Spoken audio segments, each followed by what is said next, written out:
And Dewey has asked if you guys have questions as we get started here, that you throw them in the chat, and then we'll monitor those as we go along. And we'll have time for a question. So what I'm going to do, as I indicated, I'm going to start with a wrap up of our aspect of the dead outs, and then go on to the second part of what we want to hope that you might be ready to do, and that is, have discussions on diseases. Okay, that's going to be much shorter. Okay, so we'll start first with dead outs.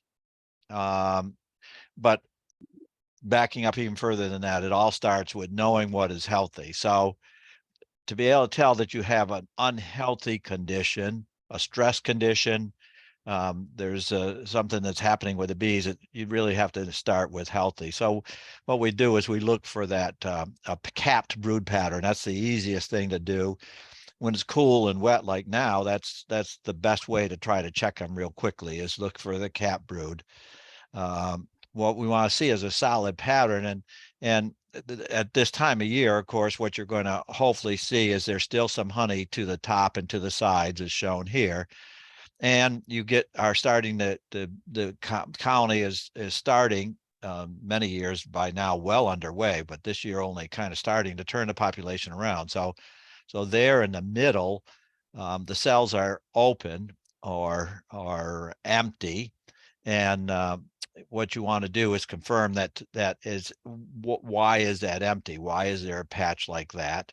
In the part that is the brood, the cap brood, you want to see how many open cells there are. Open cells can be due to the queen never putting an egg in there, or the bees policing the egg, or the larva that was developing in it. So there could be any number of reasons. In spring and fall, the number of empty cells will be higher for a variety of reasons. And this year, or years where the spring or fall temperatures are up and down, you may see get very ragged around the edges. That part in the middle is likely where pollen was when they were feeding the brood. So in that center portion, what you want to look for is see if you see bees emerging. And I know on a slide it's hard to tell, but you can actually see there's some cells open. Here's a bee partly out down here at the bottom about 7 o'clock. And you see my pointer where I am here. So that bee is getting out. This one is starting to break open the capping over the cell. So then need to get down and look a little bit closely in terms of are those that haven't hatched, these couple cells here in the middle, for example, some over here, what's in there. Don't be afraid to sacrifice some. What you want to see is white and glisten. So we got a toothpick and we pulled out a larva for whatever reason, wanting to check it. Off color is our first look at we want, or out of position. Now, when you shake the bees off, maybe you'll knock some of them out of position. So those are good ones to try to check. And then finally, looking at the open part there, has the queen come back and has she laid eggs? So the 5 cells to the left all each have an egg in them. You can roughly tell ages of eggs because they start upright, and by the time they're near that 3rd day, they are lying down. Eggs don't hatch, they meld into then the larval stage. So the 5 cells on the right are all the larval stage. And this one indicates there is some level of stress. So particularly looking at those 5 larvae, what might be our reason for thinking there might be some stress in that colony?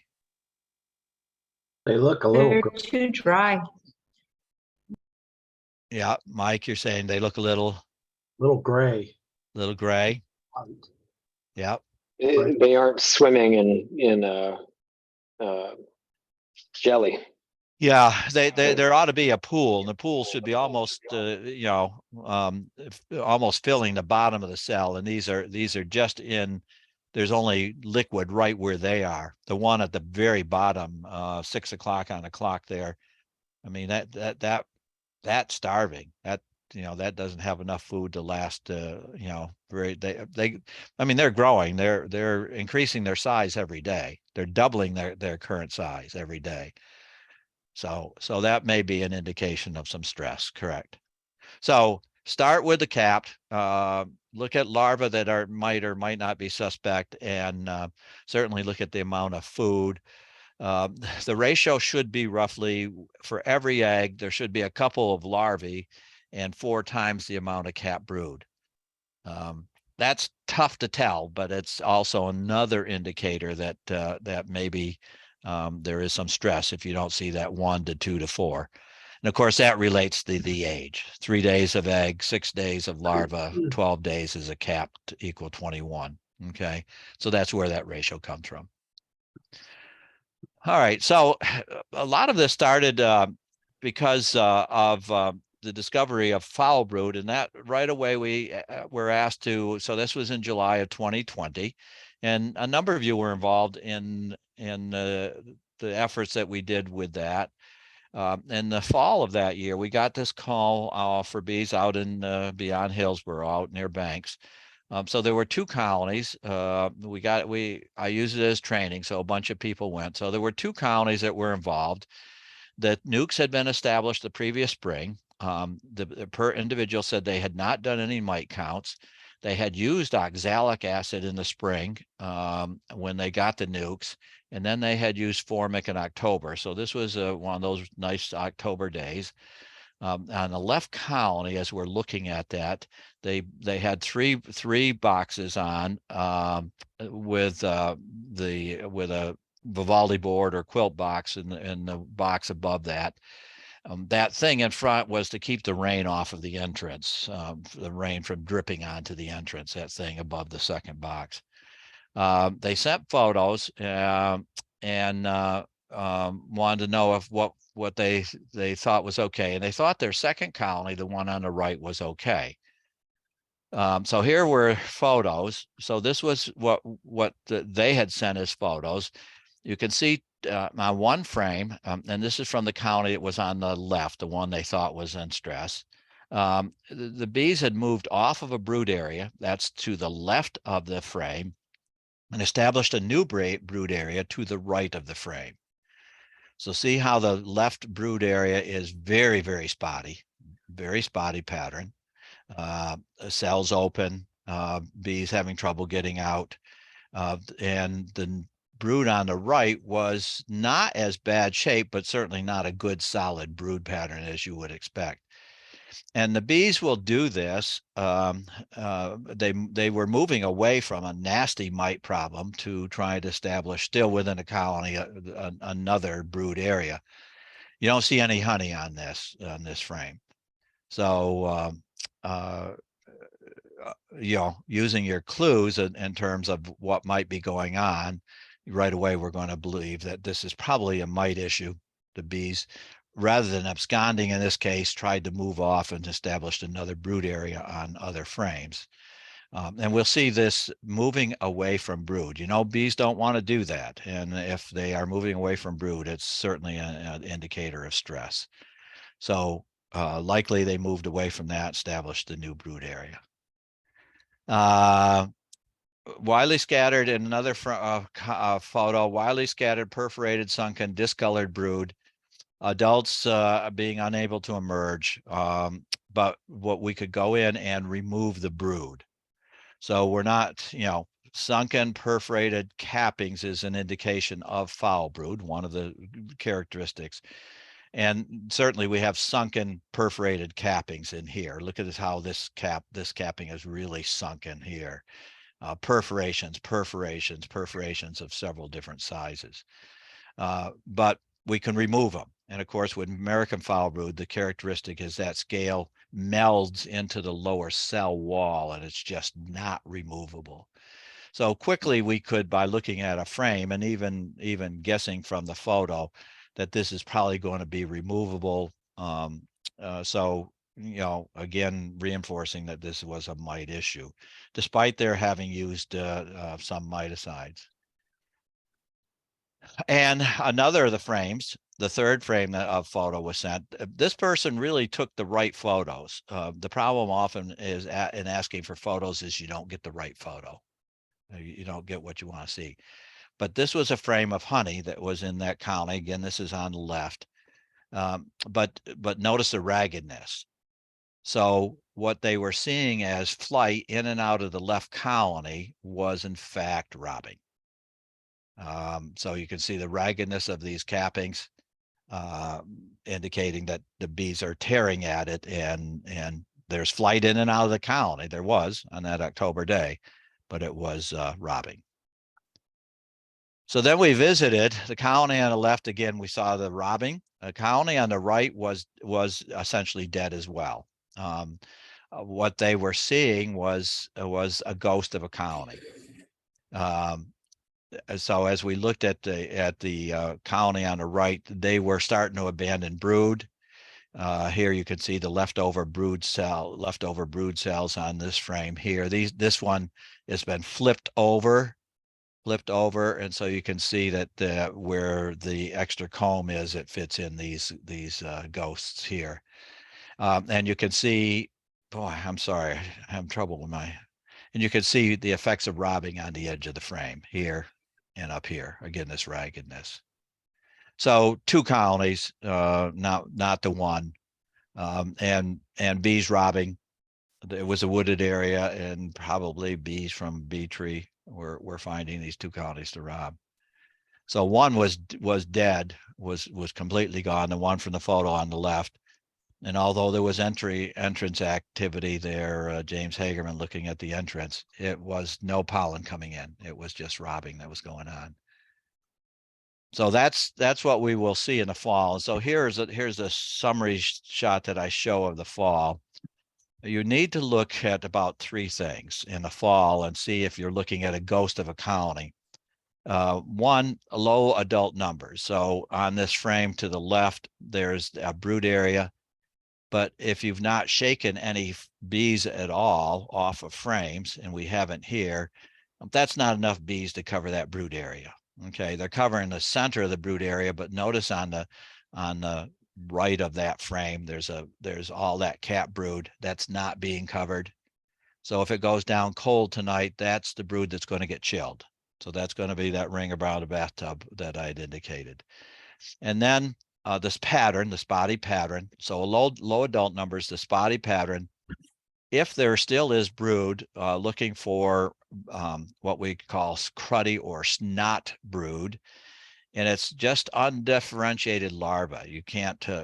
They're not C-shaped. They're not white. They're not glistening.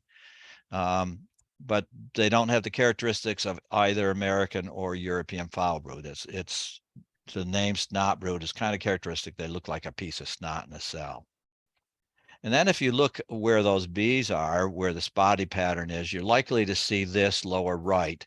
So here are 3 cells in a row that they were investigating for mites. They got the smell of the developing mites, the baby mites. And so they're looking for the cell that has mites. So they're uncapping cells here, the 3 in a row. And the uncapping characteristic is different from recapping. So what is happening is that they are tearing out the pupae that are in the cell. So 1 o'clock at top, you can still see a head there. The middle cell, the head is already gone. And the lower of those 3 cells on the diagonal there's a little bit of the abdomen left over. So they're tearing those out. And then at the very bottom, they've uncapped another cell, and you can see the head, you can see antenna inside, you can see eyes. And again, there are cells below the diagonal of the 3. There's 4 that are empty. So they've been really searching to find 1, maybe more cells that had a mite in it that was reproducing. And yet they're tearing out to 7 cells maybe to find 1 cell that had a mite in it. That's that spot. That's why you get the spottiness. They are creating a spotty pattern. Okay, so the pattern of spottiness is is often organized in this area. So this, so that little piece of a comb on lower right is what you would see, a bunch of spotting this because they are looking for the mites. And then top right, when we brush those bees away, you can see lots of white. Now, once they're capped, there's no reason for them to uncap other than mites reproducing. And so you can see you quickly, a real quick look at this frame, you see all these whitenesses. They are uncapping a lot of cells. So this is a raging mite infestation, and likely the viruses are well on their way. So although it looks like the colony is okay, they may have said they've used some sort of a miticides of one sort or another. They maybe took honey from this colony, but it's a ghost. It's a walking ghost. It's no way it's going to survive. Upper right, if they're doing that much uncapping, this is not going to make it to January 1st. This will be the colony that'll die early. Okay. If it's a smaller number, yes, they might get through to January. They might try to start brood rearing next year. But they haven't, these bees are not raising enough of the Diogenes bees to get through the winter period. They really are not. So this is what we want to look for in the fall. Spotty brood pattern on a natural comb. You know, they're just not raising enough bees to get through winter. There's no way they can when they're doing that much policing, the unhealthy brood. So here again, that I brought a close up of that one part of that frame. We see this hygienic bees. You looking right away, you can see the whites of pupae. Lower bottom, those two cells that are right on the bottom board with the cell in between that's sunken, that's what we call snot brood. The color is gray. It's lying along the bottom cell wall. And if you put forceps or a toothpick in there, it's going to come out. It's going to come out right away. Now, you may see some evidence of recapping. Oops, I didn't have, but you can see cells that are recapped often have sort of look like they have a nipple on them. So they have the older wax and then some new wax, and sometimes it's a little bit elevated. So they have recapped some cells, but certainly not enough. Here, a couple here, look how you can see a difference in the cells. So they may have uncapped and then recapped. And that seems to be the quality that is most useful. We know the genetic basis of recapping is different than uncapping.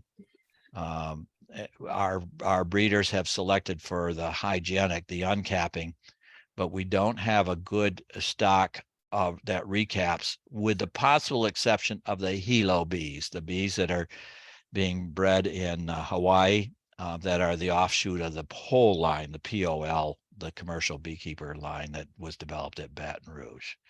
They do more recapping than anything you could buy from any of the breeders, queen rearers, breeders, whatever. A number of you were on that discussion, and that was, I think, the first question: what's the difference between queen breeders and queen rearers? So summary. This is a frame that's already dead, so this is what you discover in the spring. Few adults, no dead adults in the colony. They're just simply gone.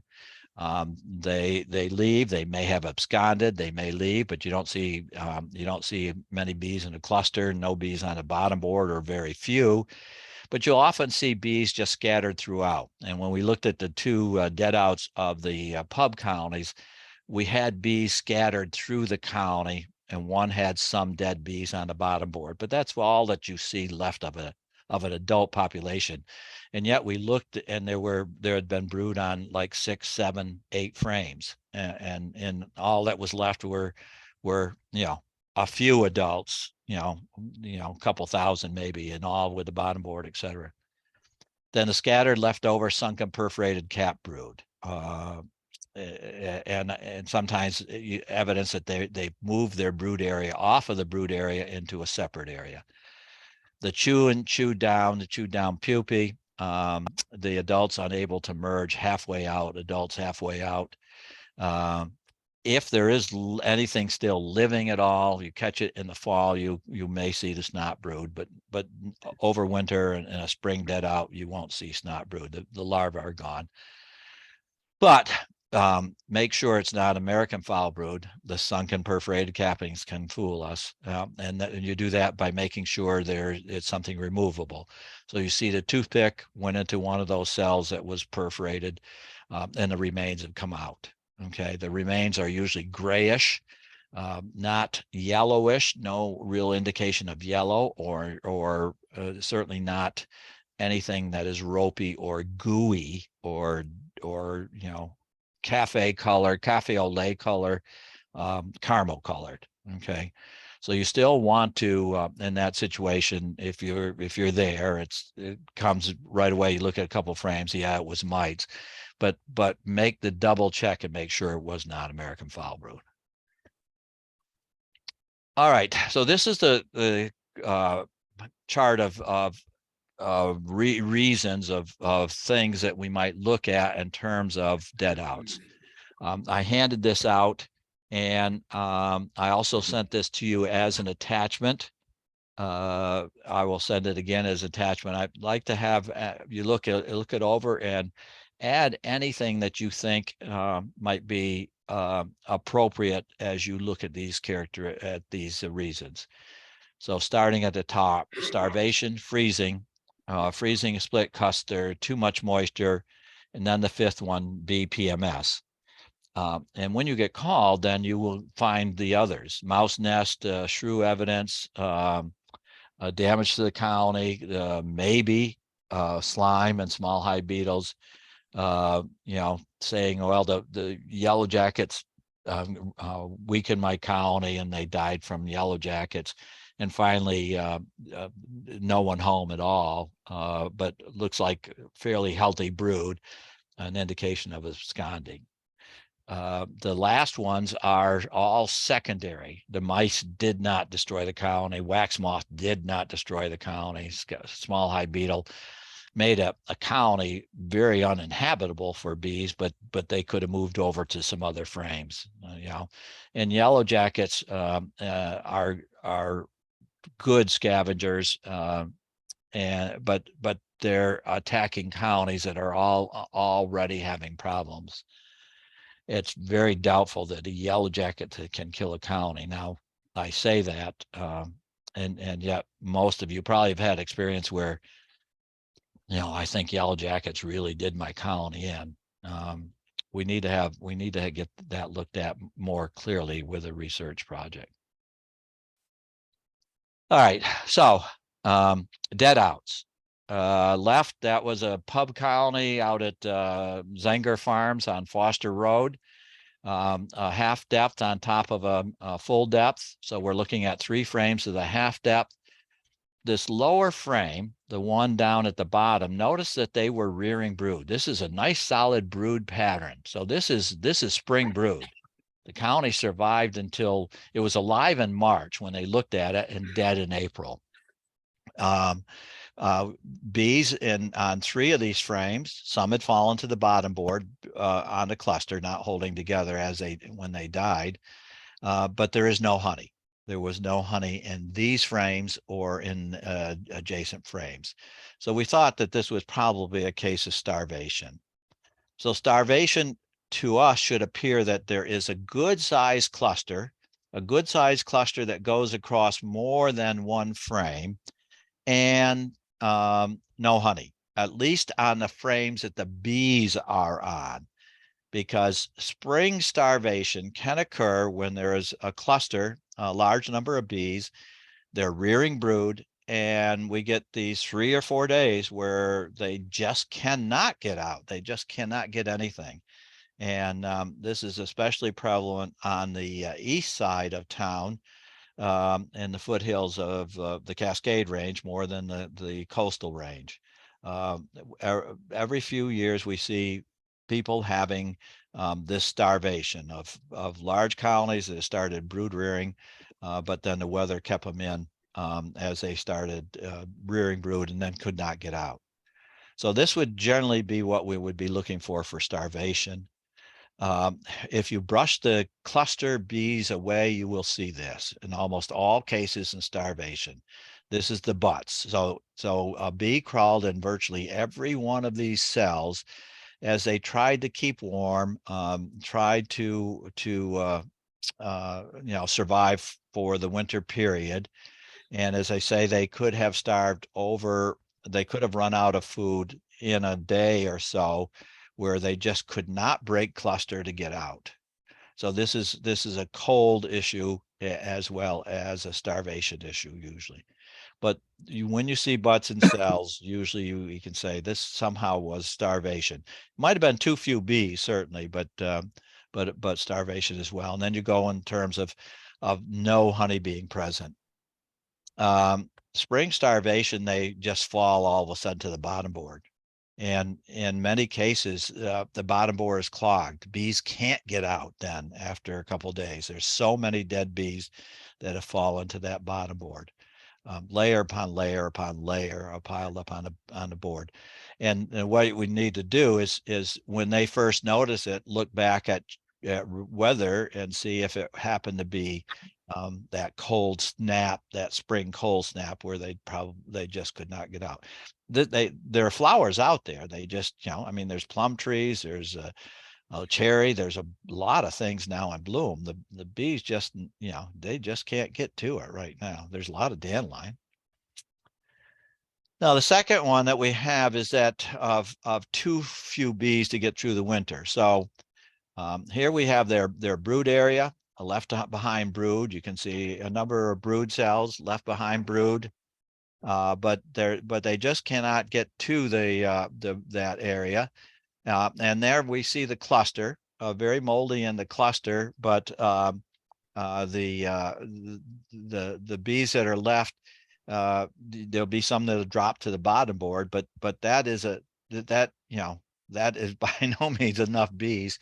You can see where they've tried to perhaps rear some brood in spring. So below that cluster of bees, you can see that there looks like there's some newer brood there that is not the perforated sunken.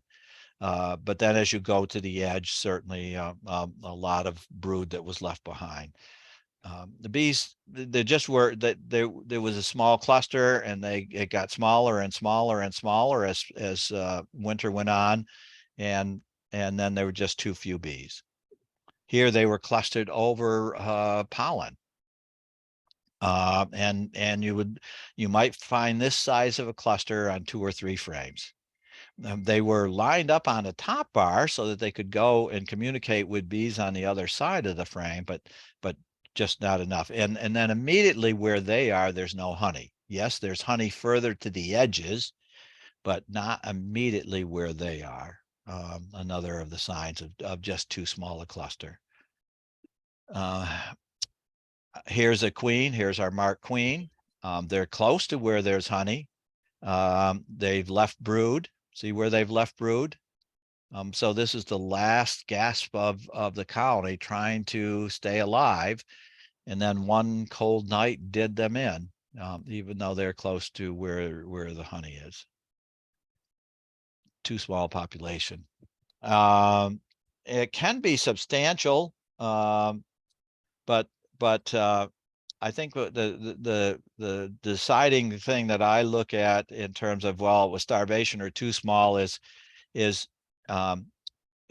was there no honey, virtually no honey anywhere except on maybe the very outer frames, just bee bread, or was there evidence that they moved and kept getting smaller and smaller, and then no honey exactly where they were, although on the next frame, on the edge of the next frame, there might be some honey. So that's what I would say too small. They just, not a critical mass. Dewey, Yes. we have a question in the chat about this. Do you want to answer it now, or do you want to wait till the end? Yeah. Okay. So it says, if a colony is too small, weak to break cluster, and they either starve or freeze in place, then is the root cause of their death actually the fact that they're too weak? So what you're going to say to someone whose bees you're looking at is yeah, there were not enough bees to get through the winter. And then sometimes they'll say, well, I had trouble with a queen, or I installed them late. I had to replace the queen and the nuke. So they then come with stories of there just probably were never enough bees in the colony ever to get strong enough. But if they say it was a booming colony and I harvested honey from this colony, I started them as a split, or they were my overwintered colony, then it's mites. Okay, so yes, they're too small, and the same with the moisture, too much moisture falling down on the bees. But the root cause of all of this is they did not rear enough bees, whether during the season, starting late, or having queen replacement, losing queen for a month or so, 3 weeks, or mites were decimating the population, the adult population. Then the other part of that question is, if we see bees with heads and cells and butts sticking out, then is that an indicator that they starved or that they died while they were trying to generate heat? Again, it's going to depend a little bit on the size of the rest of the remainder. Usually, if it's on a cluster on 2, 3, 4 frames, butts and cells, starvation. If it's a small cluster, here you're going to likely see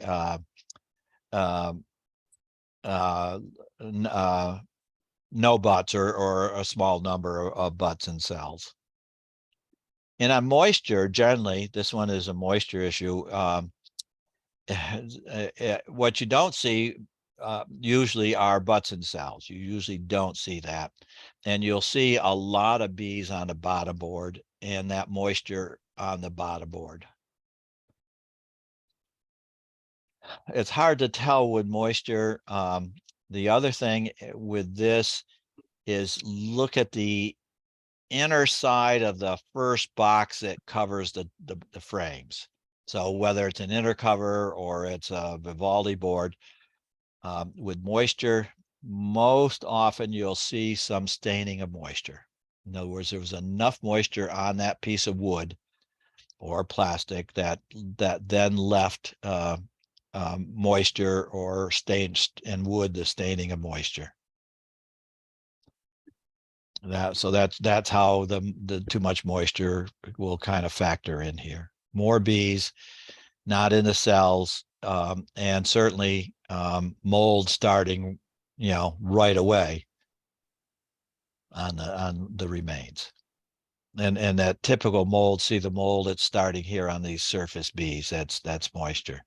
Now, some of that can come post death of the bees as well. So mold by itself is not moisture, but generally the quantity of the mold and some of the other factors you're looking at. The ringer for whether they starved or not is honey left, but you have to make sure there wasn't robbing. So here's a frame that shows signs of robbing.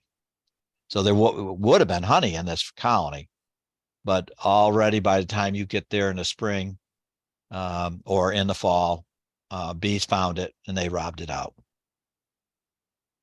And of course, with robbing, the home bees are trying to defend. So if this is fall robbing, that might be one of the reasons there are too few bees. A lot of bees died in trying to defend their own hive from the robbers in the fall, and there just were not enough bees going into the winter. So here we got this situation, the snow on the ground, but what happened here? So the frame that's on the top of the box has new brood. That's new brood, not bad spotty pattern.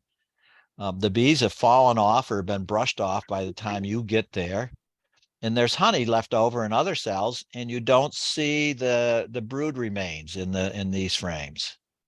So was this too small, or was it robbing, or was it the starvation? they got into spring. They survived at least a little bit of the spring because to have a new brood area like that in that top frame means they generally got past the winter solstice, and the queen had started laying eggs, in early January. Some of the ones I'm going to show are real, for the PMS, are real fall led deaths. And this one is, who knows what happened here, but they're dead, certainly.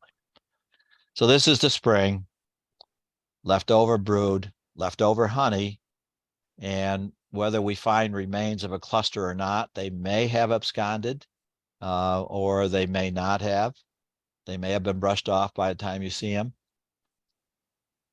And often this indication of this ring around the tub effect that I'm saying, that you notice where all the capped brood is, it's sort of, not all of it, but the vast majority of that is capped, the bees that never emerged. That's on the outside.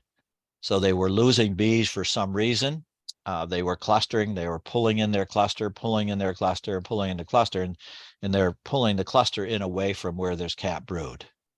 So this is a fall. This was the one that we're likely to see dead in the fall rather than dead in the spring.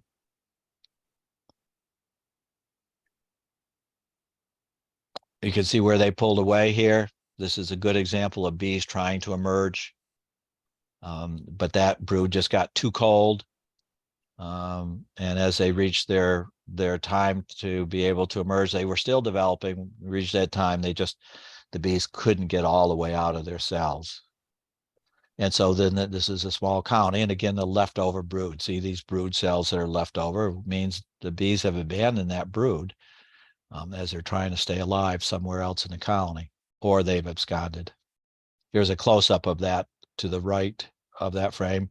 See all the bee heads that are trying to get out.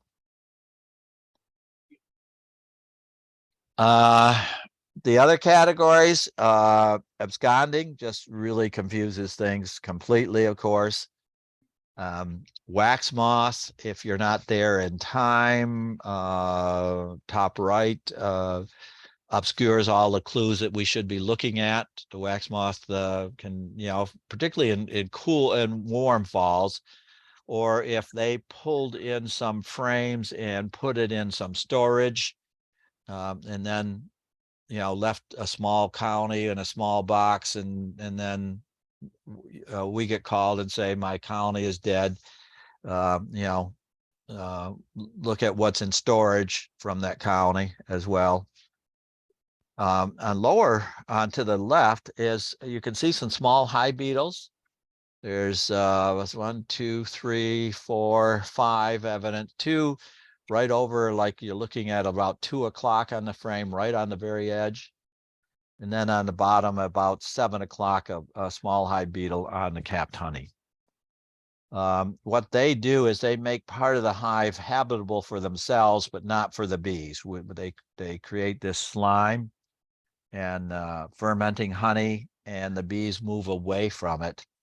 So this contributed to the colony being weaker and not having all their honey stores, because the small hive beetles compromise some of the honey stores, and there's maybe then not enough for the bees. So far, we're not seeing heavy numbers of that, but every year it seems we get more reports of people that say they do indeed see small hive beetle.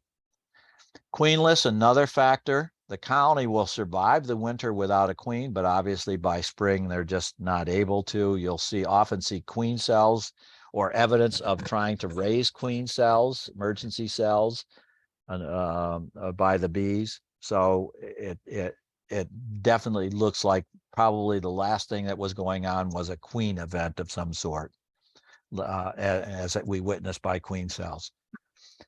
And then finally, weather.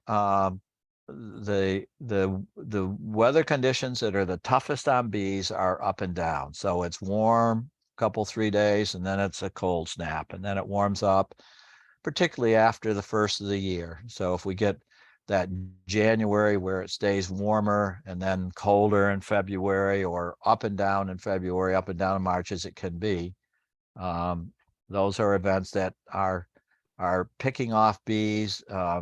They start rearing brood, they get into honey, they start having accumulated waste, and they have to get out. So even though there's not much to forage, they come out. Many of the bees that we see, for example, you might have seen today, were bees that just needed to get out, just had to get out because of too much waste building up in their rectum. Good way to check on that, by the way, is to grab a bee, cut off its head. You can do that with fingernails or with a pair of scissors. Cut off the head, and then grab the end of the abdomen, like the last segment, and pull gently, and you can unfold the digestive tract. It'll come out, it'll unfold. And if you're seeing the biggest part of the digestive tract is the last part, the part nearest where you're pulling from is the rectum, then that means that they're not doing well over winter because of the buildup of material in their hindgut, the rectum. If that's the biggest part versus the midgut, the last part that comes out is the crop. You may or may not see a crop depending on which bee you pull, but again, making that assessment that you know they've got a lot building up in their hindgut, and that's not good. So they get a day like this that's not very good flying weather. Some of the bees have to get out, and then they don't get back, and so your population, this up and down, is losing bees to this having to get out to get rid of their waste, and then there's a small colony that isn't going to survive into restart the colony in the spring. I'm going to send this to you, but here are some references that I would recommend. These are listed in the sheets that you could give, either the PMS or the dead out sheet that you could give to the people that you visit. Why did my bees die? Back in now it's about 5 years old, from Megan Milbrath, Michigan State. Review the newest edition, volume 8 or revision 8 of Tools for Varroa Management. We just did that this fall. This current, a couple months ago in the February American Bee Journal, Jim Tu, in his Plain Talk Beekeeping, talks about refurbishing winter-killed hive equipment, a grimy aspect of beekeeping. If you don't have that, you don't get the American Bee Journal. It's not yet available for me to send to you, but it should be soon. And so if you want to look at that and you don't have an access to an American Bee Journal, let me know and I'll get it to you. And then for the WVBA Hive, the Willamette Valley Beekeepers, I talked about diagnosis of dead outs from an earlier article, and about 5 years ago, again, I did on hive autopsies. So there are some sources, and I'll send this to you separately so you have these as well. So that would be some homework to still talk about some dead outs. So that's what I wanted to say about dead outs. What questions do you have?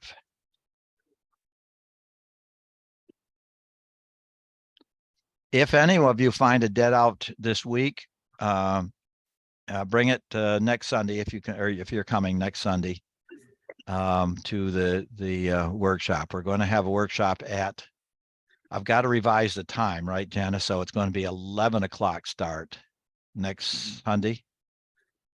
Yeah, I think that's the most recent thing that you said was you want to do 11. That's fine. Yeah, 11.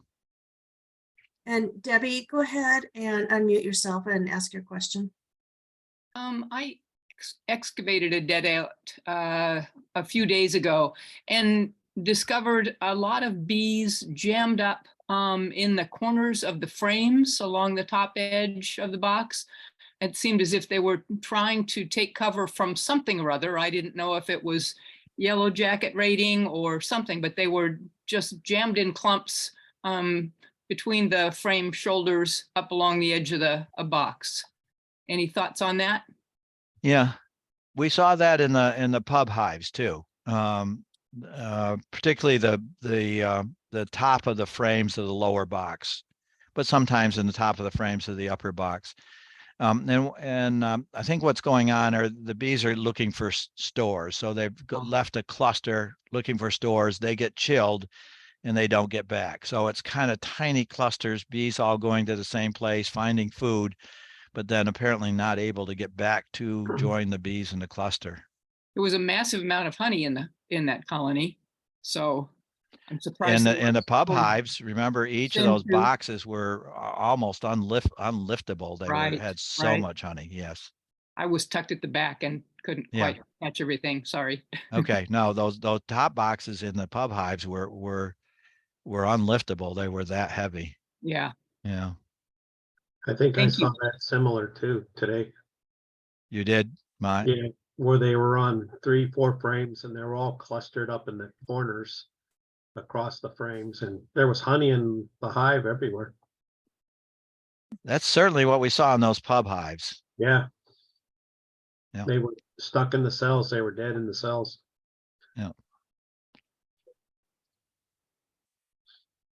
Dawn? Dawn, you ask have your a, question. Yeah, I read somewhere that part of the purpose of the cap chewing is that it dries out the contents of the cells a little bit, and the varroa are more susceptible to drying out than the brood. Is that accurate? yes, removing that capping, the first thing that usually happens and almost right away is the foundress mite, the female foundress mite leaves. She runs up the proboscis or up the antenna of the bee that's doing that uncapping. So she abandons her brood almost right away. And so her young don't have very good exoskeletons at that, in that stage. And so they dry out right away. And they're dead. They don't continue development.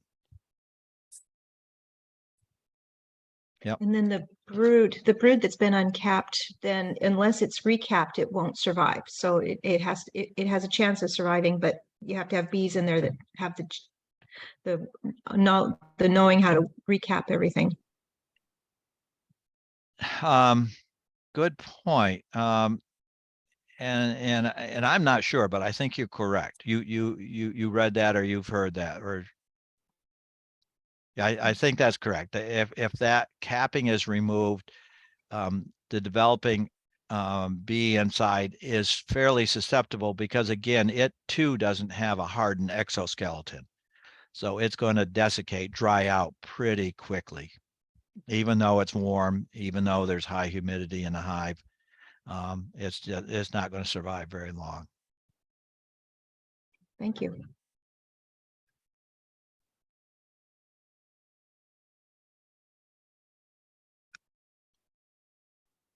Any further questions in terms of comments, thoughts on dead outs?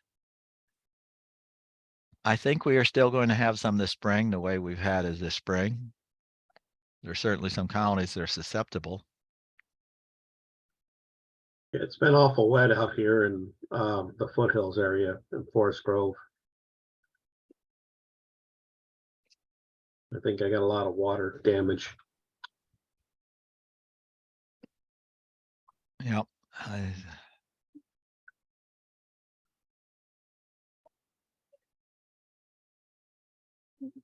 I thought it was really interesting in the OSBA newsletter this month about how high the colony losses were amongst commercial beekeepers throughout the whole nation this year. Yeah, in certain parts, but not along the West Coast, apparently, not Washington or Oregon, although I don't know. I've gotten back some of the commercial, we do a loss survey of commercials, and I've gotten some back, but the rest are sitting in envelopes at Corvallis, and I haven't seen them. I have gotten back about 180 backyard beekeepers, and right now the losses are running at 27%. And I often get the ones where it's 100% loss early in the season. They've looked at their 2 colonies, their 3 colonies, and they're all dead. So I get, 2 colonies in the fall, none in the spring. As people then start getting into their colonies, then I'll start getting more of the reports of I had 8 colonies and 1 is dead, 17%. And so often that number starts out higher and comes down lower. And we still got a good half a month of surveys coming in, and there's only 183 that I've gotten back so far. So I'm not sure. 27% would be fantastic for backyard beekeepers. It would be, again, one of our good, quote, good years of not having very heavy losses. We've had years of 48% loss, for example. So 27 would be a good number. But again, it's early, so that's all I can give you as a report right now. Thank you. Dewey, Yeah, you talked Susie. about the bees build up in their gut because they can't get out this time of year. So is some sort of a thing, some sort of a cover where the bees can get out and fly a little bit without getting rained on? Is that something that would help that? huh. I'm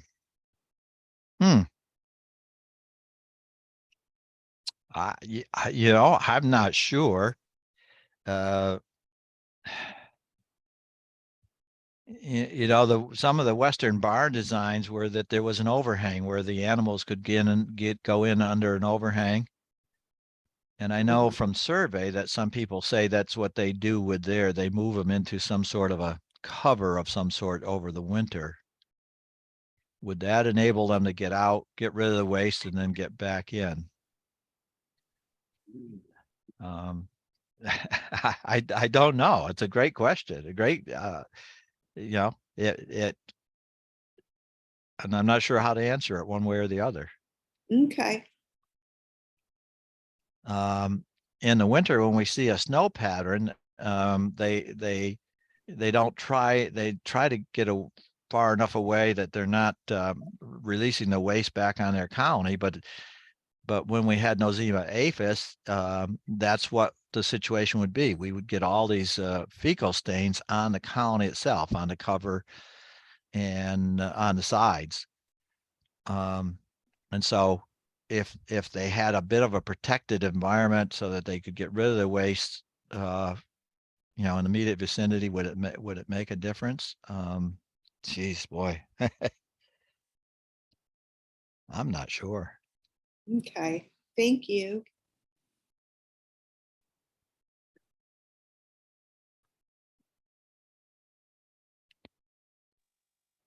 Hey, Dewey. Yeah. So Ryan. I saw a lot of bees fly in several days over the last week and a half. And if some of the bees needed to take cleansing flights, would they not have done that, on those warmer days? And is a few days or a week enough time for enough of those solids to accumulate in their rectum that they are sort of forced to fly out in bad weather? Certainly they're forced to fly out in a bad weather. How fast the waste build up, of course, is related to the quality of the food. And in the East, we always had goldenrod as one of our major sources in the fall, and it's not a great honey to overwinter on. And it would build up waste fairly quickly. But how quickly is quickly, I'm just not sure. you know, when, and anything where we had signs of dysentery, if you do that dissection of the bees, pulling the digestive tract out, you find the rectum is just, you know, dominates that digestive tract. It's filling up most of the abdomen. That's that full. But how long it took to accumulate that amount of waste, you know, I'm not sure. I think some of the flight we see on such a day like today, where there really is not a flight day, is related to this bees that do indeed have to get out, rather than getting out and looking for food resources. You know, for what it's worth, I did see Some- some of my bees foraging water during the day today. Did you really? Okay. So Yeah. Any pollen? Did you see any pollen at all? a little bit here and there. It's amazing how with this rain they can get out and find enough pollen to put some in a pollen basket and not get so damp that they can't get back. It is Yeah. amazing. Yeah. Some of the cherries seem to have flowers that hang inverted. And so the petal, at least I'm guesstimating, I'm spitballing here, but maybe it's flowers like that where the petals keep the anthers dry, keep the pollen dry, that they can fly in and collect some and get back. Yeah. Compared to a dandelion that's getting as wet as the grass Yeah. is. Yeah. Yeah. Yeah.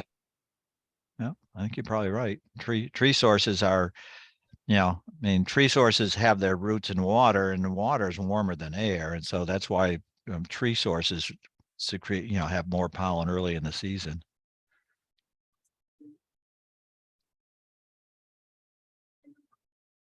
Okay, anything else?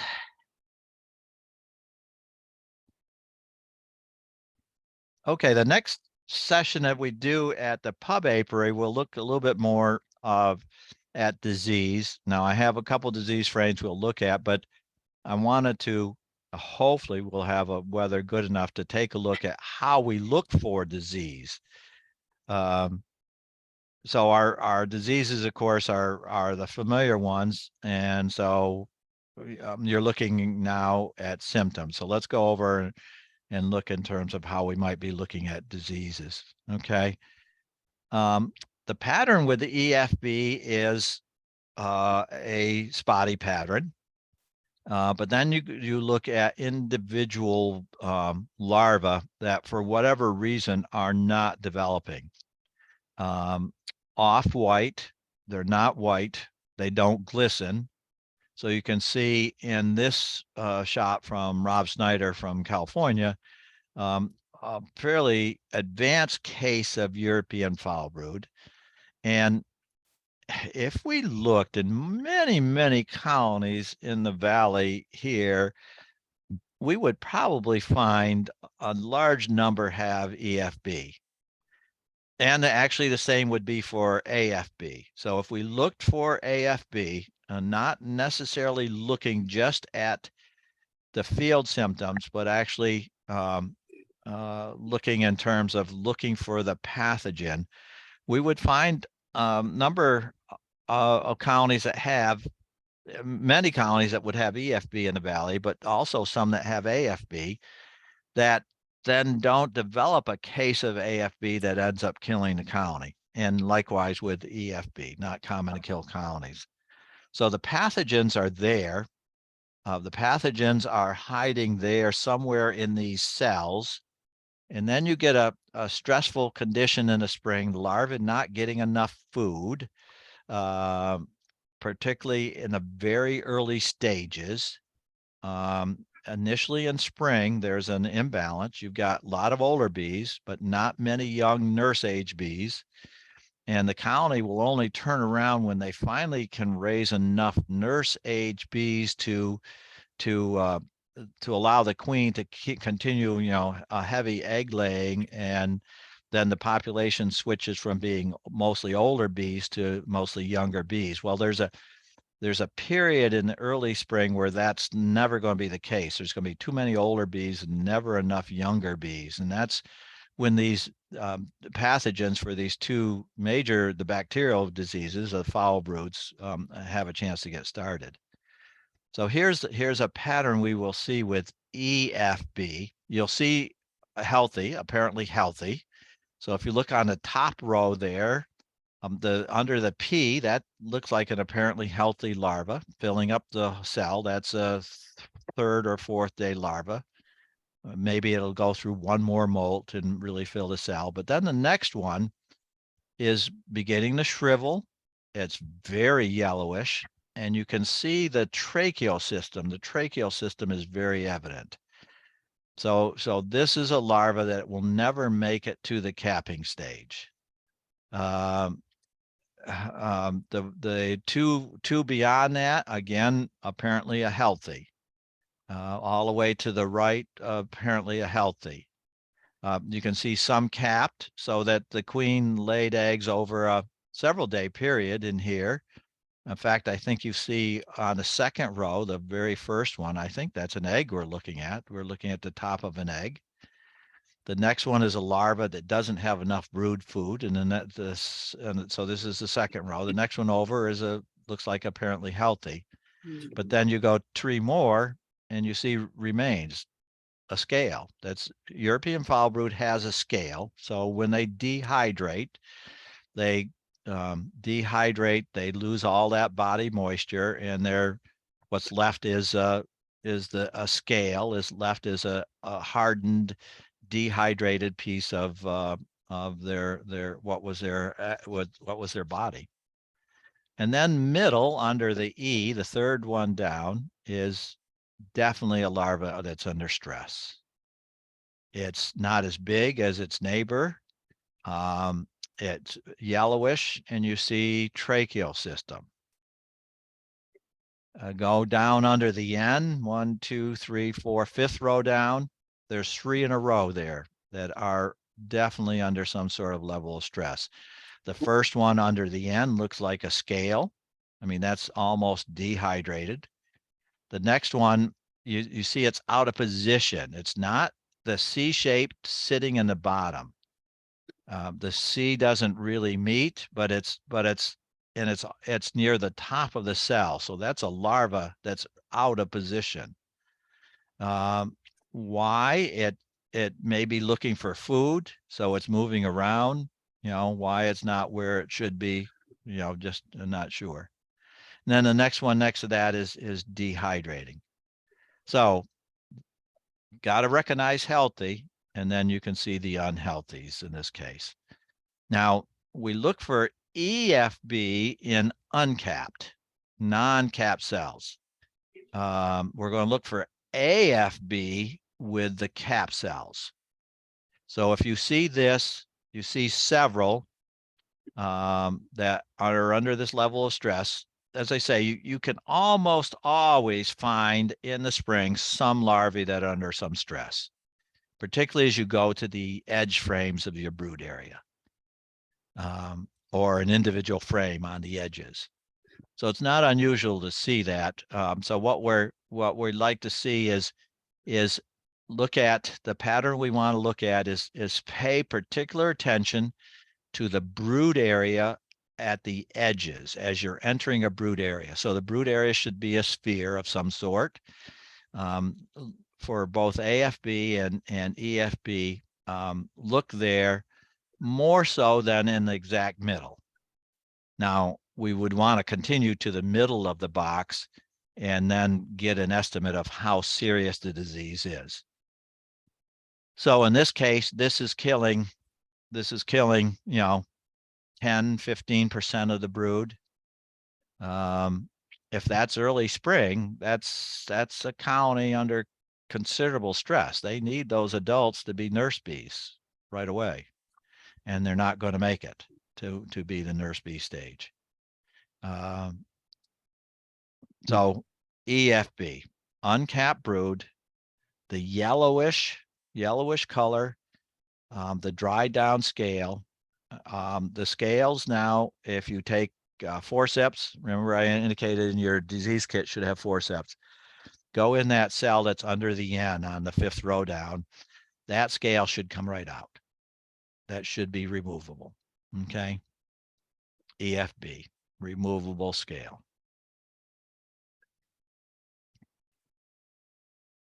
Okay, and again, start on frames on the edge. That's where they're going to have the greatest stress, the less feeding, the less care, cold in the evenings when they go back to a cluster. Okay. This week it's going to get down into the 30s, so they're going to have to be clustered again. And so these are the bees that are going to suffer on the edge. The diagram on the bottom is that characteristic that I said, we see the tracheal system. On a healthy one, you should not. It should be white, it should glisten, but the tracheal system evident. So here are our EFB field symptoms. The larvae die before the cell is capped, initially still in that C shape, if they've gotten that far.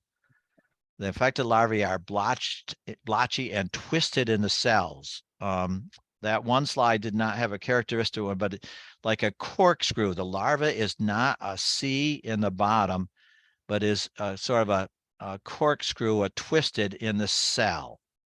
That's what we call that twisted, that one frame, only that one larva looked out of place. The tracheal system visible, and then they come out. The scales, as they dehydrate, come out, do not rope out. The issue in diagnosis of EFB is it's a continuum, so that you may find EFB only visible on a frame or a couple of frames, not on all of the frames. And you'll find some larvae affected, some other healthy. But again, it starts with noticing that that's not a solid pattern. Okay, solid pattern. We really gotta, focus on anything that starts not being, it's a spotty brood pattern. And the reason why it's spotty, as you can see, that those are not all going to be capped when they are supposed to reach the cap stage, because they're going to be dead. Okay, so I'll go back to that one, and you can see that spotty pattern should be the alarm bells right away. Why is that not solid cap brood or solid C-shaped brood in every one of the cells? All right, the queen lays eggs kind of continually, so that at any one place which you look, it should be solid of one of the brood stages, or more or less solid of one of the brood stages. In this case, she has come back, as I indicated, next to the red circle there. The edge one seems to have an egg in it. The one at the very top row has a very young larva. So this is not solid of one stage, and certainly not solid capped. So we start with a cap, but for EFB, zone in on the uncapped. Now, we can also have chalk brood. This will not be in all of the colonies, but you might find a colony that has fairly heavy chalk brood. It's a genetic factor, certainly. In the cells, the piece of brood to the left, it looks like there's something white in the cells. And if you hit that with a toothpick or forceps, it's heavy, it's solid, it's like a piece of chalk, hence its name. Okay, but notice how the larvae have reached almost the last stage of their development, but that's not a normal larva. It's not white. I'm sorry. Go ahead. But it's not white. Okay. In heavier cases, on the right, you can see the white on the landing board. if it's reproducing fungus, it will be black as well, not just the white. You'll see, sometimes you'll see it as black. That means it's reproducing fungus. But for whatever reason, because it's cold, the bees are removing them from the cells, but then they're not getting them off of the landing board. Or if they do, they're there on the ground by the cinder block, right at the ground level. So sometimes, in heavy cases of chalk brood, you can diagnose it even before you go into the colony. We're not in the habit of looking at a bottom board, but certainly these would show up on the bottom board as well. And so if you see a case like this, this would be a very substantial case, a very heavy case. Chalk brood. Sac brood, of course, is a virus disease, and the most characteristic is shown on the right. So this is the prepupa that extended itself out in the cell, would have been spinning a cocoon at that stage. And this is the canoe shape with the head end, the end that is out towards this outside, darker. And it comes out as a sac. So the lighter color here is very watery. The dark part that you would grab with your forceps on the top would be harder. So it doesn't break. The whole thing usually comes out. You can see we pulled this one out easily and laid it down on comb to take a photo. In other cases, it has reached a capping stage. So on the left, that also is sac brood. You can see where the differentiation was already occurring. So it was going from the larva shape of what the boat shape that you see on the right, but the head looks like some features of the head already starting to form, but dark. And if, again, you can pull it out, the forceps, this would come out pretty easily once you got the capping removed. Sometimes the capping is not fully capped, it's partially capped. And it would be, again, this boat shape, but in this case, almost like the head has some features. So it's, again, a continuum. How far along the larva or prepupa was in terms of development. The one on the right would have still been a larva, probably no capping, but the one on the left, you can see we have to remove the capping to look at it. So this is the sac brood virus. The sac brood is not one of the viruses that reaches epidemic proportions. So this is usually not a killing. It's killed the larva, but not killing of a colony, or to the extent that the colony is seriously compromised. But we see all of these in the spring. And so these are colonies that are under stress in spring, EFB, chalk brood, and sac brood. They're under stress. And so that can mean that the colony doesn't get off to a good start in the spring. Sometimes when this occurs, the colony will replace a queen. So now we have a queen event. So yes, the colony survived winter, but they're struggling in spring when they should be getting big and strong and powerful, and they're not. And so the colony kind of struggles throughout the year and then maybe dies in the fall or winter because they don't store enough stores. They don't have enough population. Okay, sac brood. Now, AFB, we look for in the capped stage, and the sunken cappings, these 3 cells that are down here about 6 to 7 o'clock on a 12-hour face of a clock. Tiny perforations, not in the center. And in a heavy case where I've drawn the circle, the bees have started removing the capping. They're detecting the smell. And we look in and we see larvae that definitely are not white, definitely don't glisten. This is a cafe au lait or caramel color that we talk about. So peering in those cells, you can definitely see the one on the top of the red circle is already melding into that lower surface of the cell. So if you stick a toothpick in there or you stick forceps in there, that doesn't come out. Okay, it's melding right into the cell wall, and that's the type of one that would give us the ropey test of that particular stage. Now, again, there are healthy larvae here. The two white ones look to be healthy. And again, notice the spottiness and the sunken cappings with perforations.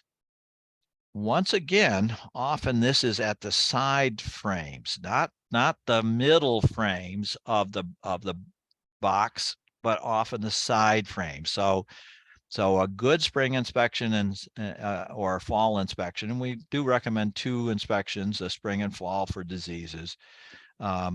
Start with that more outer frame. Sometimes the outer frame is, still is young larva, and then the next one in is often the one that we might find disease on. And in an early case of American foul brood, we might find disease on only one frame, on only a single frame. And inspection services where people will use their sense of smell to find this first. They know there's foul brood in there, and then they might find only a couple of cells.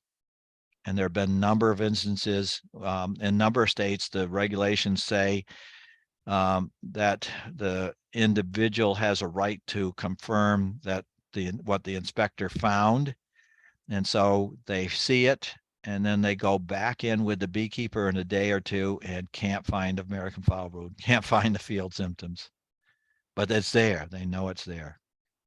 And if we're looking for foul brood, if we're looking for the pathogen, and we take comb samples, we will find it. We will find it in a fair number of cases, but colonies never, ever break down with disease.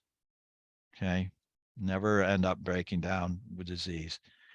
One of you, Mike Gorman from the TVA group, has had a fair experience with foul brood disease inspections in California, and talking with him,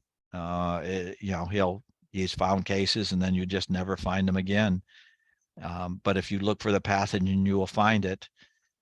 But the laws of the states are usually written that it has to be field symptoms, not just finding the pathogen.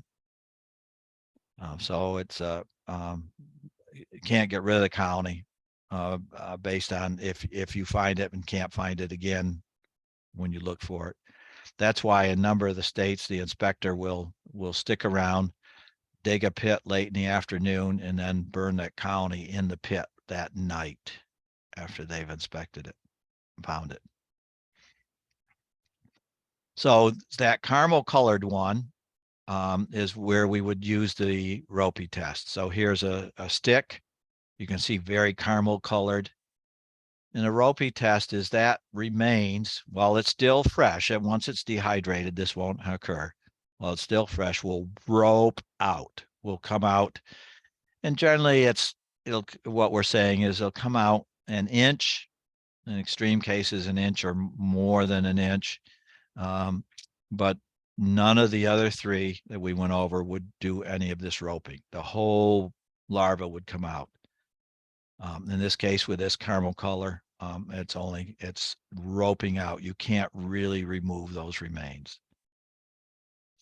And then they dry down, and this can occur pretty quickly.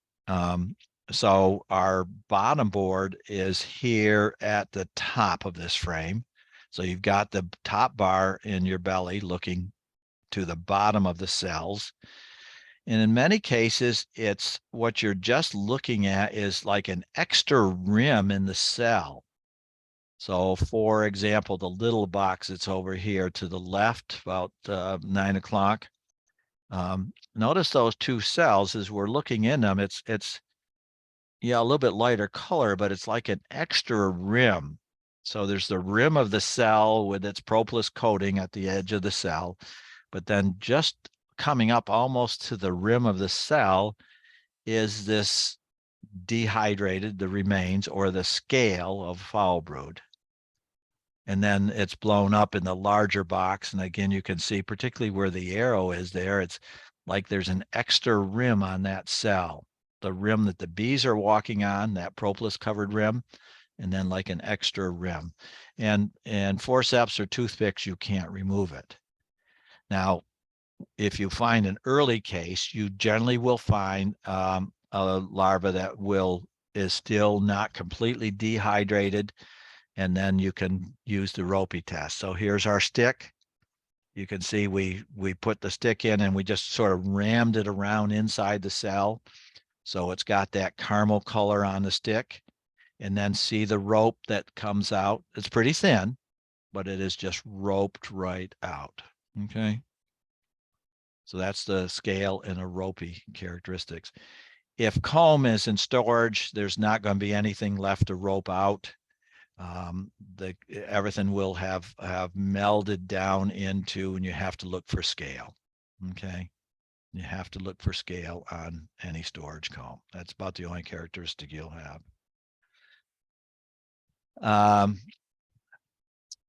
Rarely we might see this. That's called a pupal tongue.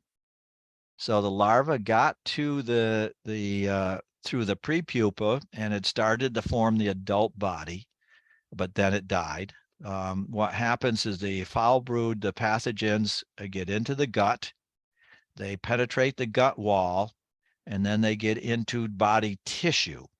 And so they're infected at a very young age, 1 or 2 day old larvae, but then how long it takes for the bacteria to grow inside of their body to break down cell walls and everything else.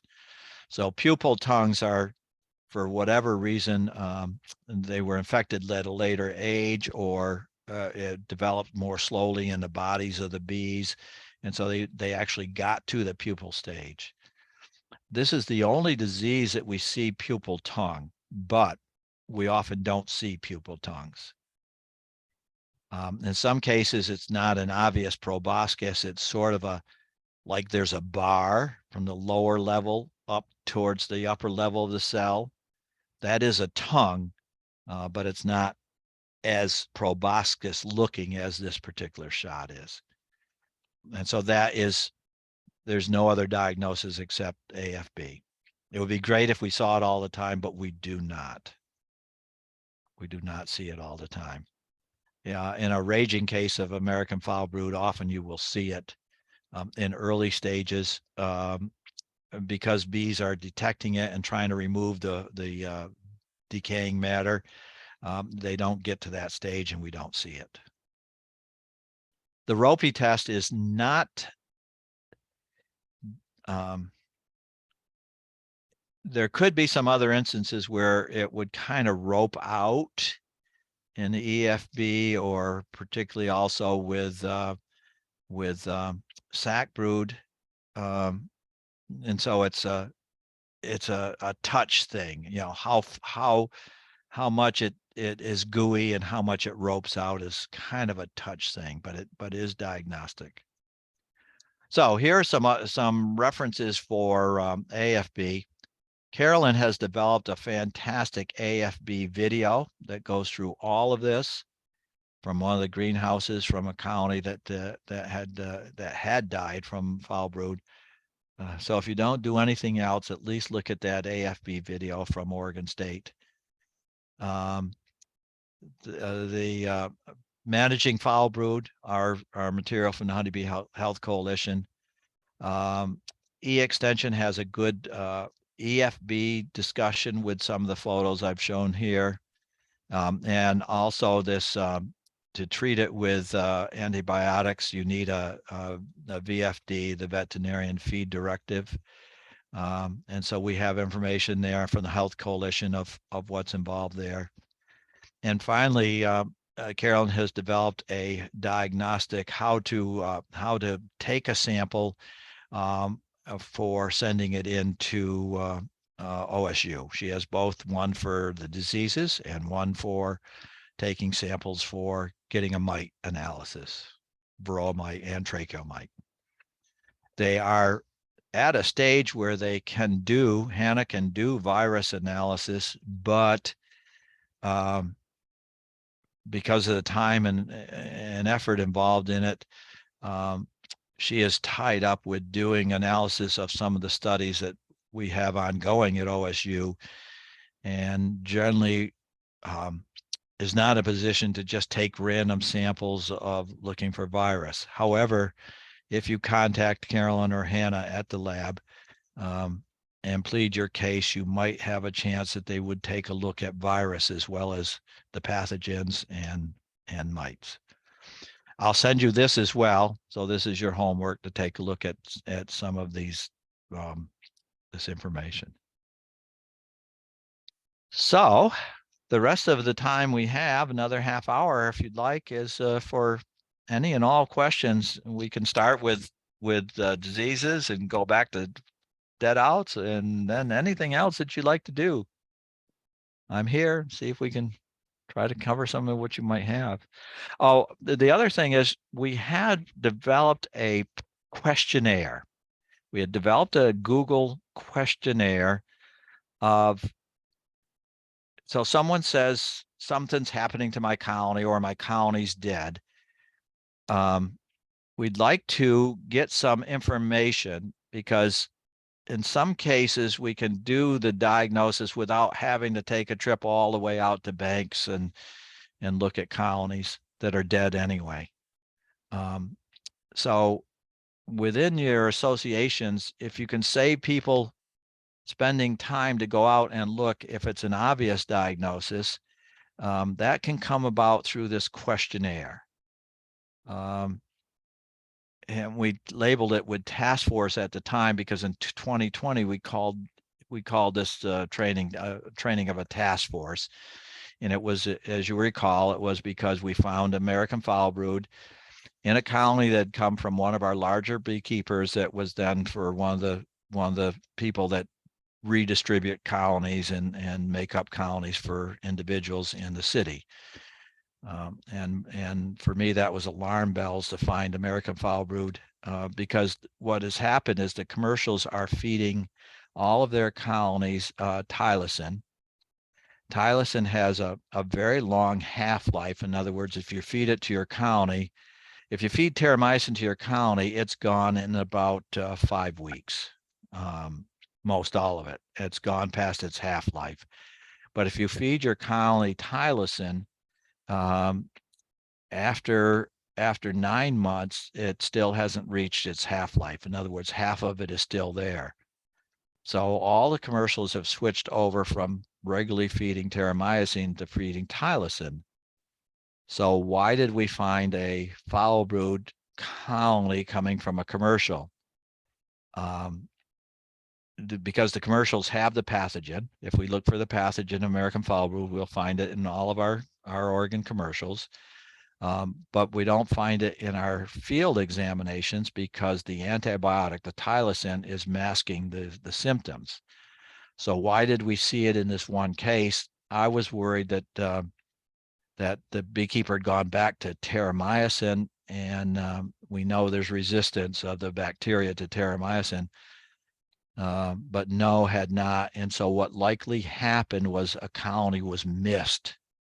And so the pathogen was in the colony, and that colony then happened to be a nuke, made up as a nuke, and then sold as a nuke to one of the customers, because it either didn't get enough of the antibiotic or was completely missed. Beekeepers, the commercial beekeepers, lose colonies all the time. In fact, they will lose whole apiaries of colonies, 72 colonies. It was set down and they can't remember where it was. The record wasn't taken. So it's somewhere often on that area, but then they might not find it for a year or so. Of course, then that means it's been missed in its regular cycle of being fed the antibiotic. So that's my submission of why we found a colony with American foulbrood. Our big strange thing is a lot of states have stopped doing rigorous inspection. And the prediction was without that state inspection, foul brood would become rampant. And it has not. It certainly has not. Yes, Vermont and Maine had outbreaks of foul brood, but we're talking of an outbreak of foul brood of one beekeeper, usually a commercial, selling nukes to usually some other people. And that's these days is defined as an outbreak. So we hear of outbreaks in Vermont and Maine this past year, and it was in both cases one beekeeper, one commercial in colonies that he had sold, the commercial had sold. I have a question. Go ahead, If- Dave. If the antibiotic just masks the symptoms of the virus and you're unable to test it, shouldn't it present itself at some later date? No, in a triangle of a pathogen, there has to be three right conditions. You have to have the pathogen, a susceptible host, and the right environment. So the drug, the antibiotic, is taking away the environment. So the pathogen is there, the susceptible host, the honeybee is there, but it's not expressed because the antibiotic is keeping the environment from the pathogen growing, actively growing. Thank you. Well, another question. Do the little kits that we can get through some of the larger bee suppliers, for AFB and EFB, are they effective and are they? So there's one kit for EFB and one for AFB. It's like the COVID test or the home pregnancy test. It's a plastic strip. You take a suspect cell, you mash the cell or 2 or 3 cells, you mash them, make a liquid out of it, and you put it in the well. And then the kit, if it's still a viable kit, you'll get a red line saying that the kit is still active. And then within 15 minutes, you'll get a second line. And then that second line is a positive confirmation. So that's looking at for the pathogen. Okay. So you found suspect and you then looked at the pathogen. Now, any of these tests, the COVID, the pregnancy test, have both false positives. In other words, 2 lines showing up when in fact it is not the pathogen, or false negatives in which for whatever reason you don't get the second line, although the pathogen is there. The people that sell the kits say their kits are 100% effective, but we know they're not. None of the kits are. I mean, all the manufacturers, the COVID said it's 100% effective. It's not. People have taken one COVID and had a negative and taken another one, had a positive, or vice versa. But we think their accuracy is pretty darn good. So it's somewhere in the 90 percentiles. So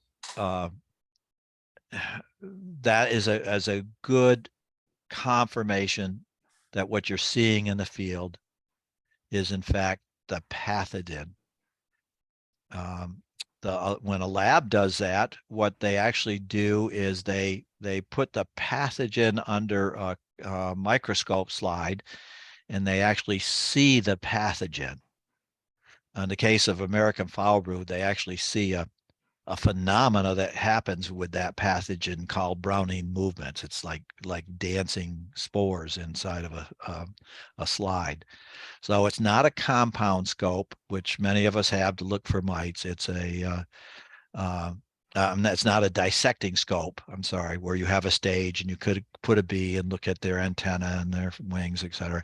It's a compound scope, so you have to put it under a slide. But if you send a sample to Beltsville, that's what they're looking for. So they're not using the field the strip, the instant test. They are actually using a microscope to look for the pathogen. And that's also what we do at OSU. So So we just don't open one of the test kits and use a test kit. We're actually using a compound scope to look for it. So yes, there are false positives, false negatives, but they're pretty darn reliable. The issue is they're about $15 each. When But we if we do form, come across one that we suspect and use a test kit and find American foul brood, would it be a good suggestion to bag that thing up and send it down to OSU first or to Beltsville? so I would say the first time or so that you find it, and having not had experience to do that extra step, yes, send it to a lab. But you see these symptoms, you start checking them off. Yes, there I see scale. Yes, I see ropiness, and I see sunken. You start checking them off, check off, check off, check off, and then use the test kit strip, and you get the positive. You've done a lot of the work already, and so to get a confirmation from the lab, you got to get it down there and get the results back. They turn them around pretty fast. Beltsville usually within 3 weeks, but that means that county's been sitting out in the field for 3 more weeks. So again, it's a confidence level. The other would be that you find it in a county, you only find a couple, 3 cells that are suspect. Okay. But they all, check off for American foul brood, versus you find a county that's on its last legs. Okay. So that county is likely to be robbed. And so leaving it in the field for another 3 weeks is probably not a great idea. Try to get it out of there right away. Okay, thank you. Yeah. And like I say, initially, yeah, if it makes you feel a lot more comfortable, and you've got a really doubting, skeptical beekeeper, what do you mean I got foul brood? I'm not going to kill that colony. It's going to be okay. Whatever. So you kind of gotta, it's the science that's involved of what you're seeing and what you're doing versus the political of interacting with the beekeeper. The kits are $15. So that's initially what we have asked with the task force. And when we formed them in 2020, if the beekeeper said, yes, do this test, we would ask the beekeeper to contribute to our club the $15 that we just use for this test. And people frequently, many people actually then joined the club or gave more money. Are the tests ever viable still after their expiration date? Great question. Yes, they are, but they do have an expiration date on it. So if you get a false negative, but you've seen some of these field things, that would be the one I'd bag up and get a sample to the lab for sure. Okay. How longer are they viable after the date that's on the package? That's like the drugs that we use for ourselves, et cetera. They're very conservatively dated. If you shop at grocery outlet, you buy stuff that's outdated, many cases, or right Yeah. at their date Like for our own health. Club has here's an EFB one that expired in 2021, November of 2021. Supposedly, if we get that first line, it's still viable. It's still good. Okay. So Somebody direct messaged me a question to see if you could talk to us a little bit about the ease of the transmission of EFB and AFB from colony to colony. So we're deadly afraid with American foul brood that as the county gets more and more infected larvae, we get to a point where they're not rearing enough bees and it can't protect itself, and then it gets robbed, and then it can be spread to other colonies in the apiary. EFB, to an extent, the same thing, except we don't get much robbing in the spring. The bees prefer to go to flowers, and if they can get out and go to flowers, they don't take the shortcut by going next door and stealing stores from next door. So robbing is much more of a prevalent factor in the fall. And so if a colony has been struggling all season with AFB, it's weak in the fall and likely to be robbed. So that's our major concern. I've worked with foul brood back east when I was a professor, particularly in my early days in Maryland. And to tell you the truth, it is difficult to infect a colony with American foul brood. You hear it, how it's so infectious and it's going to affect all the colonies. Well, it doesn't. When robbers go in, they're after honey. They're not after brood. And so, and heavy cases of foul brood, the larvae dry down to that scale so quickly. And then there's not much reason for a bee to go in a cell with a scale to be looking for resources. So is it easily spread by robbing from one colony to another? It can be, certainly can be, particularly in the last stages of a colony dying from foul brood. But I don't think it's not normally the norm. Finding foul brood at 2 o'clock in the afternoon and then killing it by fire in a pit at night is pretty damn extreme. If that colony was left for 3 weeks while it was confirmed that it was foul brood, would it spread to every colony apiary? That doesn't seem to happen. So not to say that it couldn't happen, and we certainly don't. And the laws of the state are written so that if a colony is diagnosed with American foul brood in the states with an existing law, and Oregon has sunsetted, so we don't have the law in Oregon any longer. We don't any longer. That it has to be then destroyed. And that's to keep it from spreading to others. But I mean, you can go in almost any commercial operation in the East, where I'm familiar with, and find foul brood. You'll find it in a colony or two. The colony will be dead, and the apiary of 72 colonies. So that's a drop of 4 colonies on a pallet of 8 pallets of no other colony has it. So why hasn't it spread to other pallets or other colonies if it's so infectious? It's the scare tactic of government regulation saying you got to get rid of it immediately, or everything is doomed in the apiary. So they say we had to infect colonies, and we had a terrible time. And we had a disease apiary at Beltsville, Maryland, which is around the beltway of Washington, D.C. And our disease apiary was off in an area where it wasn't near our other colonies. And we didn't think there were any other colonies nearby. It turns out that a development was built coming in to within a half a mile of the disease apiary. And lo and behold, a beekeeper in the development, the person started beekeeping in the development, and lo and behold, got a foul brood in one of 2 colonies, not the second, in one of 2. And it was within a half mile of the apiary. We maintained foul brood all the time.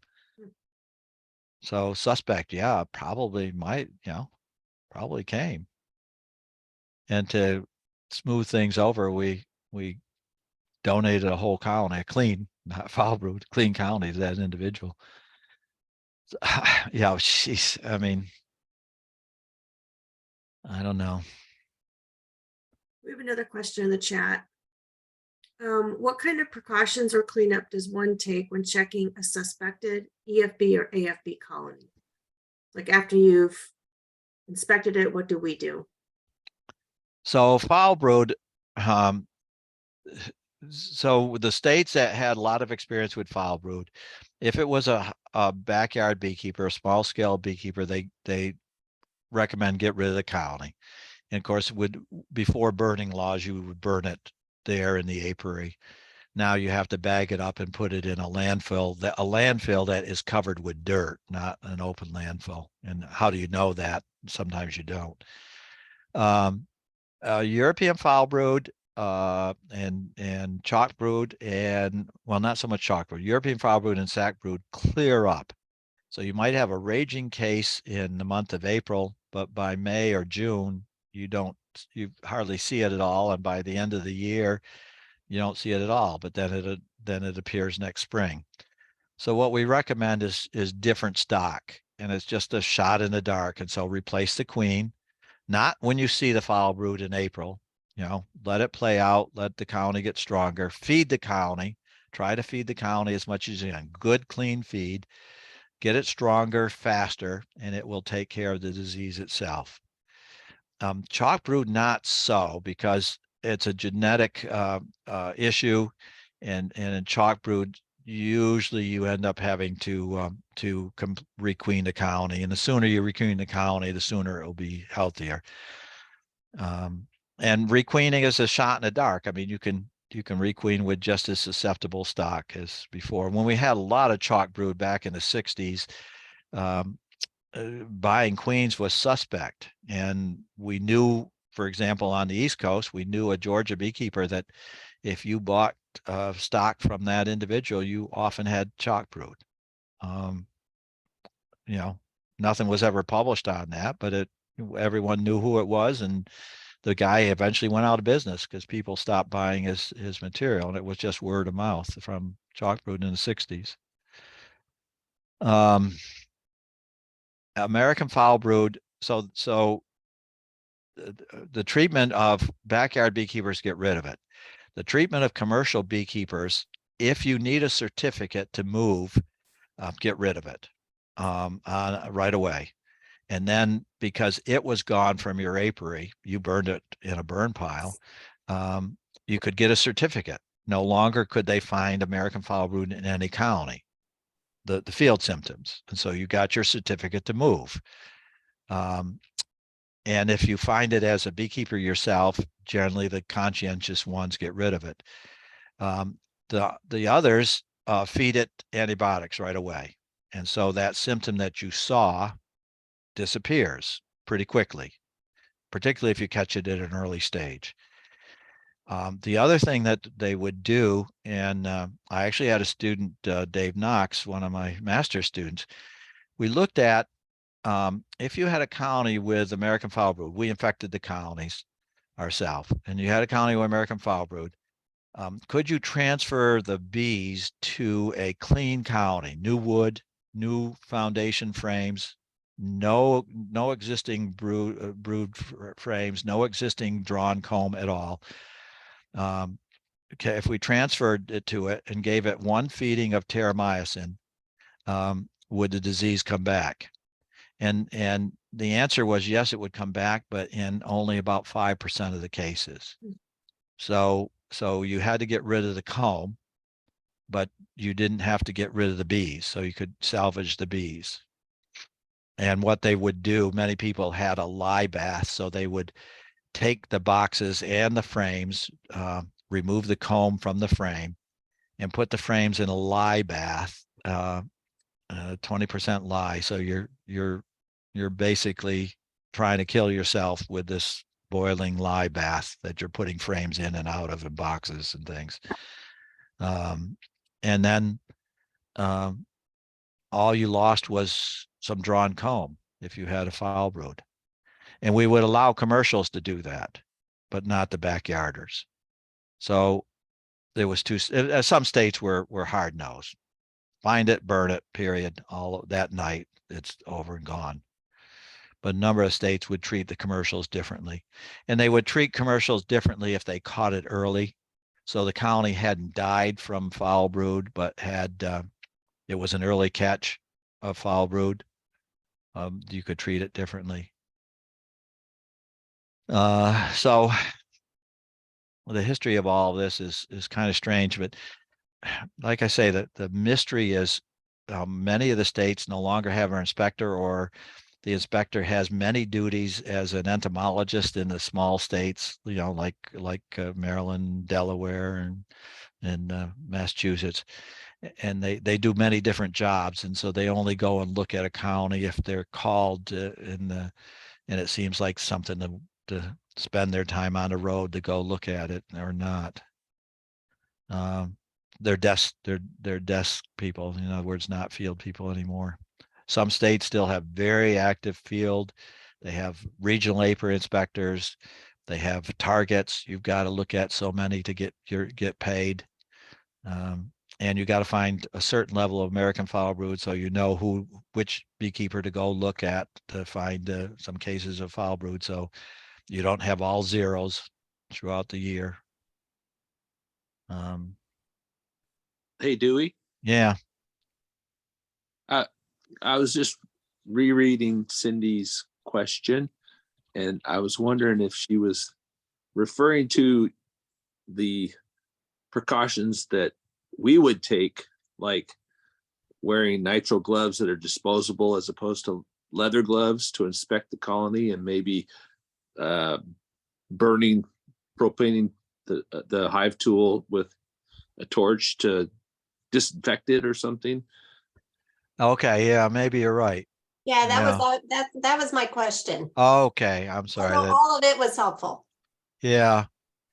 No, none of these affect humans, so not necessarily gloves.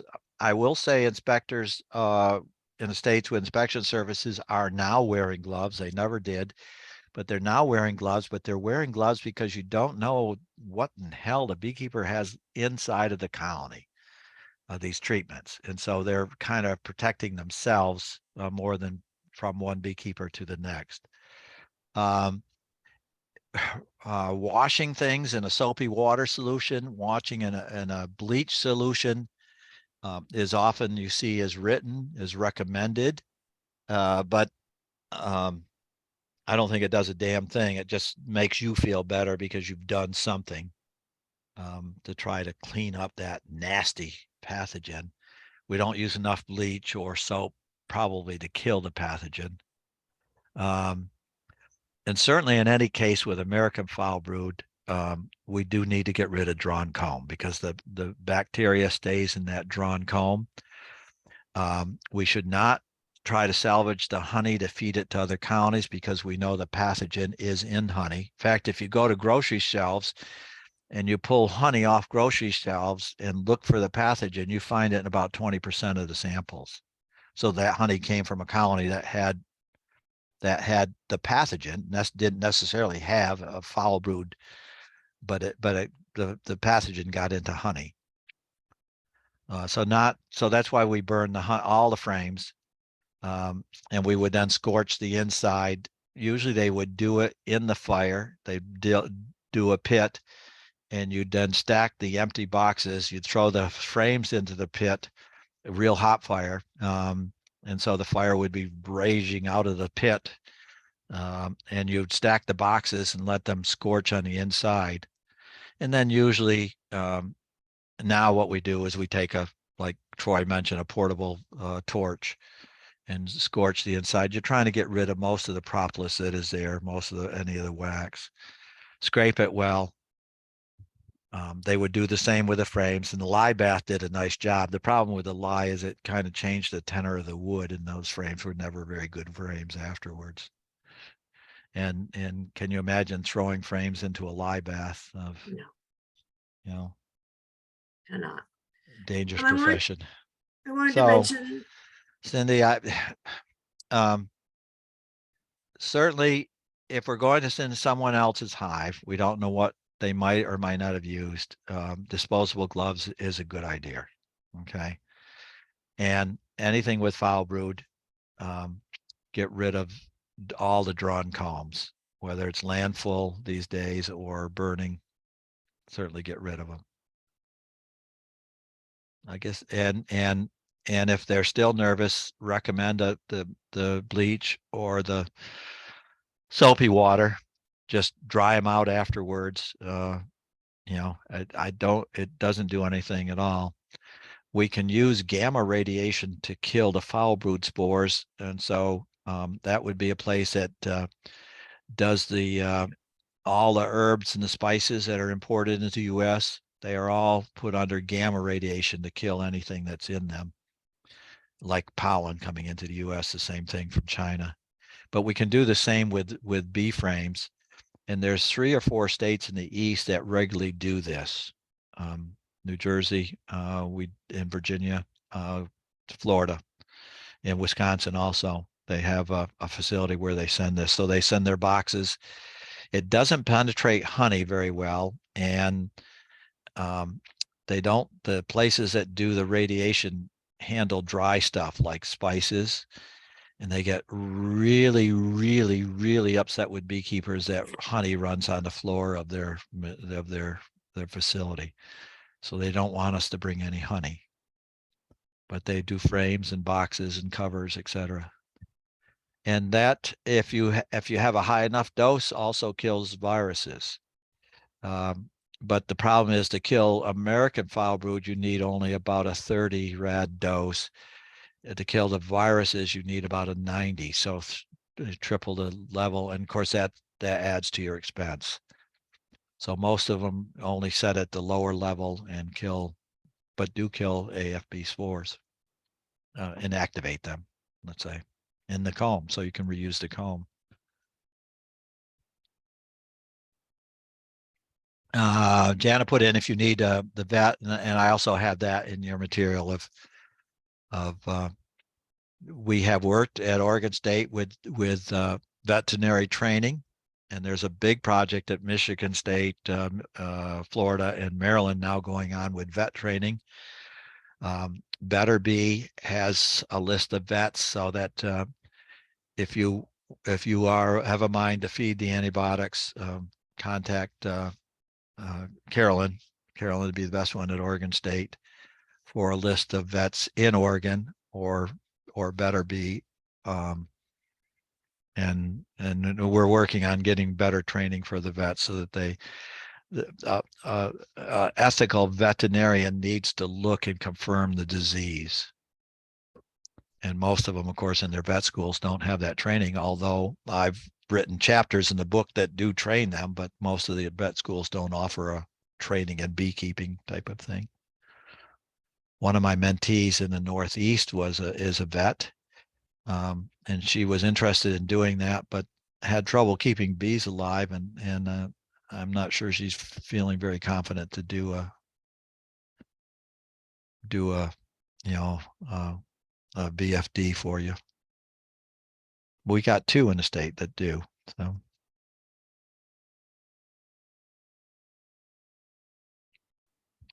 Boy, I've been wandering on and on with these not really responses, just babbling along here. What questions do you have? Jana, thank you for putting that information on the vet and the thing. Oh, But as I absolutely. say, the easiest way probably is to contact Oregon State. People got to run. I understand that. Yeah. I've wandered Yeah. on and on. Well, this has been great, Dewey. Really appreciate it. And I just will so send these references as a follow-up for your homework, and then we have a chance to meet one more time. And 11 o'clock on Sunday, same place at the apiary. yep. Bring your I'm reindeer. trying to secure a second canopy in case the weather doesn't cooperate with us. It might be one of the rare 60 days. Yeah, well, Might be. my forecast now today said 51, so it's getting worse. So I mean, I'll take 51 and dry over what we had last time, but we'll see what we get. Okay. Thank you. Thank you All for right. joining us this evening. If you've got questions and follow up, I think we need to figure out how to revise that, that questionnaire so it really serves us well. Anytime we can do a diagnosis over the phone and save 1 or 2 people traveling somewhere in the county to do a live thing to just confirm, yes, it's dead is an advantage. But, you know, our issue always is how do we reach the people that are not our club members? You know, Right. Well, I'm happy to work on that with you, Dewey. okay, Maybe sounds I'll good. come up with something and shoot it to you and see what you think. Okay, sounds good. All right. Okay, good night everyone. all. Take care. Hope, Thank you, hope we get Dewey. some, our reluctant spring becomes